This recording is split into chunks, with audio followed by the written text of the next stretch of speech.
आज हम पढ़ेंगे karyotype. As we already discussed chromosome in nucleus कि क्रोमोसोम डीएनए के बने हैं। अब है कैरियोटाइप क्या होता है।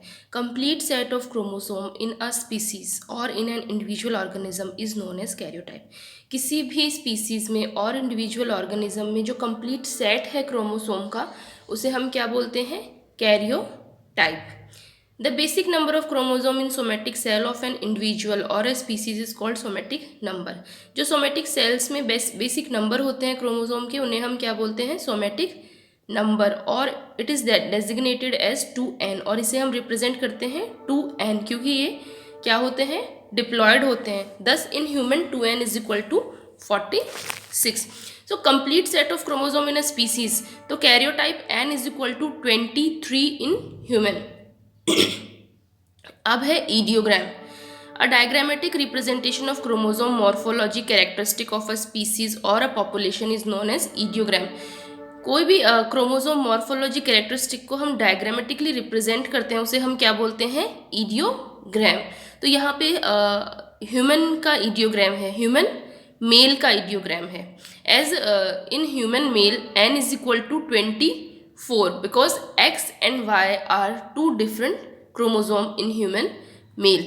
तो 22 are autosome and x and y are the sex chromosome. तो ये जो डायग्रामेटिक रिप्रेजेंटेशन है ह्यूमन मेल क्रोमोसोम्स का, ये क्या है, ईडियोग्राम. So here is the diagrammatic representation or ideogram of human female as it has 2 copies of X chromosome. So 22 तो आपके ऑटोसोम हो गए और 2 X क्रोमोसोम्स हो गए.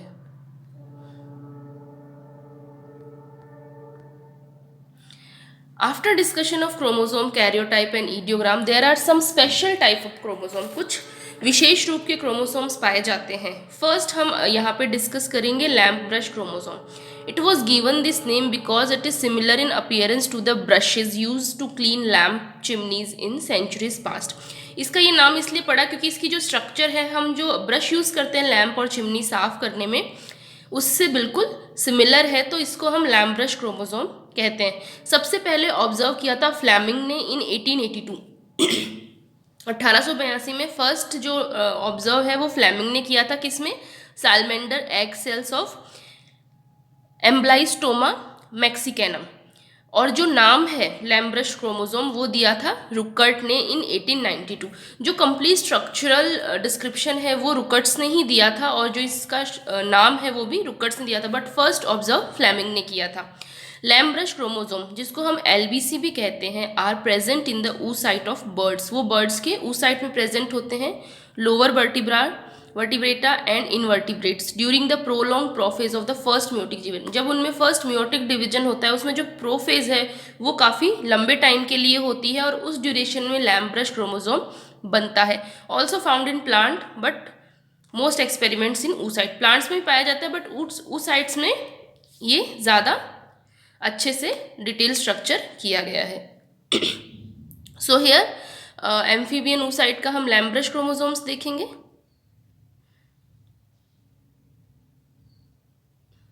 So this is how it looks. This is the brush used to clean chimney, and this is the lamp brush chromosome. So here is the model for the structure of lamp brush chromosome.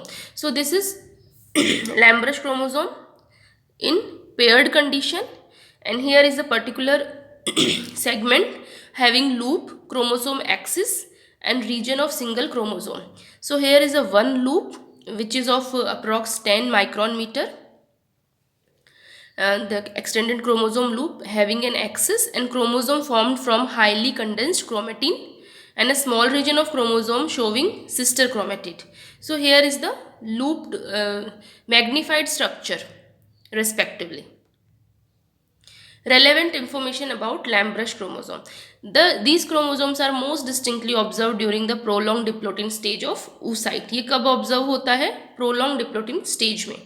During diplotene the homologous chromosome begin to separate from each other. Diplotene में क्या होता है कि जो homologous chromosomes होते हैं, homologous chromosomes having similar gene sequence, जिन chromosomes की जीन सीक्वेंस सिमिलर होती है और वो मेटाफेज पे पेयर करते हैं. तो होमोलोगस क्रोमोसोम्स जो होते हैं वो एक दूसरे से सेपरेट होते हैं डिप्लोटीन में. Remaining in contact only eight several point along there length. कुछ पॉइंट्स पे वो अटैच रहते हैं। Each chromosome of a pair has several chromosome. Her chromosome के पेयर में बहुत सारे क्रोमोसोम्स होते हैं distributed over its length. From each of majority of the chromosome generally a pair of lateral loop extended in the opposite direction. और हर chromosome pair से lateral loop निकलना शुरू हो जाती है किसमें, opposite direction perpendicular to the main axis के perpendicular. In some cases more than one pair up to 9 pair of loops में इमर्ज। कुछ केसेस में 9 पेयर ऑफ लूप्स भी इमर्ज हो जाती है from a single chromosome. These lateral loop give the chromosome the appearance of lamp brush। और ये lateral loop जो निकलती है यही इसको lamp brush का appearance देती है, which is the reason for their name lamp brush chromosome। यही कारण है कि इनका नाम lamp brush chromosome रखा गया। So these are the extended loops having DNA fiber and a matrix of RNA and protein। So this is how it emerges. These are the loops having a matrix of protein and RNA, and this is the main axis. So here we can see there are thin insertion, thick insertion, loop axis। जो thin insertion है वहाँ पे transcription बहुत active होता है, जबकि thick insertion पे almost negligible होता है। These are the loop axis and these are the sister chromatids। Importance of lamp brush chromosome, इसकी महत्वता क्या है।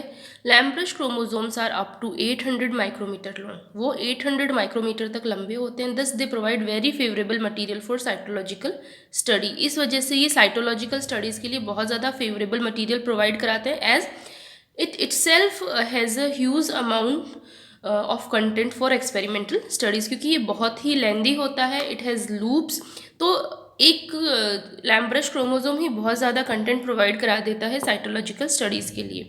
तो homologous chromosomes are paired and each has duplicated to produce 2 chromatid at the lamp brush stage. जो homologous chromosome pair होते हैं और वो हर एक डुप्लीकेट होता है और वो 2 क्रोमेटिड्स प्रोड्यूस करता है लैम्प ब्रश स्टेज पे। Each lamp brush chromosome contain a central axial region. इसमें एक सेंट्रल एक्सियल रीजन होता है where the 2 chromatids are highly condensed. Here we discuss structure of LBC as we have already seen. The pair of loops are produced due to uncoiling of 2 chromatin fiber। जो pair of loop produce होती है किस वजह से, chromatin fiber की uncoiling की वजह से। Present in highly coiled state in the chromosome। Chromosome is the most condensed stage of DNA। DNA की सबसे condensed stage जो होती है वो chromosomes होती है।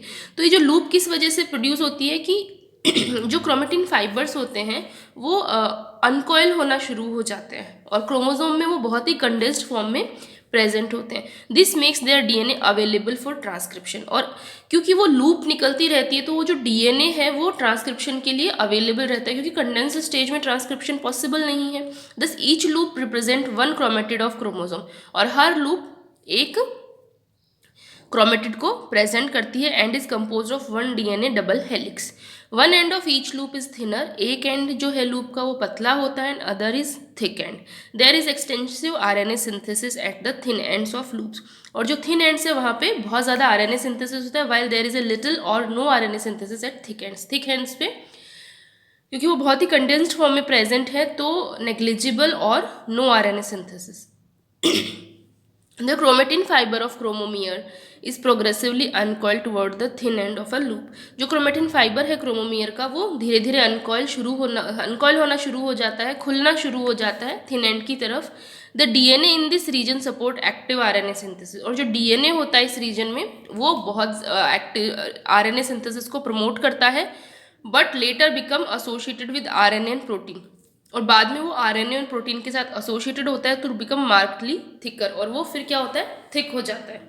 The DNA at the thick end of loop is progressively withdrawn and resembled into a chromomere. जो DNA होता है थिक एंड पे वो विड्रॉ होता है और क्रोमोमियर से रिजेंबल करता रहता है। The number of pair of loops gradually increase. और धीरे धीरे क्या है, जो पेयर है लूप्स के वो बढ़ते जाते हैं इन meiosis until reaches maximum in diploid. तो जो नंबर ऑफ लूप्स है लैम्प ब्रश क्रोमोसोम की वो मैक्सिमम कब होती है, डिप्लोटिन स्टेज में। एज मियोसिस प्रोसीड, और जैसे जैसे मियोसिस आगे अपनी रिस्पेक्टिव स्टेज में एंटर करता रहता है, number of loop gradually decrease and after diplotene वो धीरे धीरे जो लूप्स हैं वो प्रोग्रेसिवली क्या होती रहती हैं, कम होती रहती है, and the loops ultimately disappear, और then the loops disappear due to disintegration rather than reabsorption back into the chromomere. किस वजह से वो डिसइंटीग्रेट होती रहती है, ऐसा नहीं है कि वो वापस से क्रोमोमियर में कन्वर्ट हो जाती है, ये डिसइंटीग्रेट हो जाती है। Loops of LBC, lampbrush chromosomes की loops. The loops can be classified according to the type of the transcriptional polymerase. Loops को हम पर्टिकुलर लूप पे कौन सा पॉलीमरेज, आरएनए पॉलीमरेज काम कर रहा है, उस बेसिस पे हम इसको क्या करते हैं, क्लासीफाई करते हैं।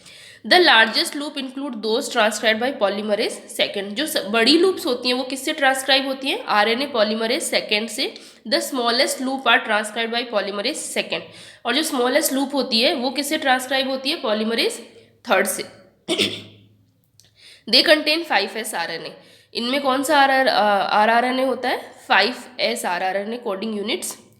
तो हमने पहले भी डिस्कस किया कि क्रोमोसोम्स है वो उसमें काफ़ी यूनिट्स पाई जाती हैं, वो डिफरेंट यूनिट्स का बना आता है, जैसे 23s RNA, 5s RNA, 16s RNA, 28s RNA। सो इसमें कौन सी पाई जाती है, 5s RNA coding units and tRNA और शॉर्ट रेप्लिकेशन सीक्वेंस। टीआरएनए पाया जाता है और बहुत छोटी छोटी रेप्लिकेशन सीक्वेंसेस पाई जाती हैं।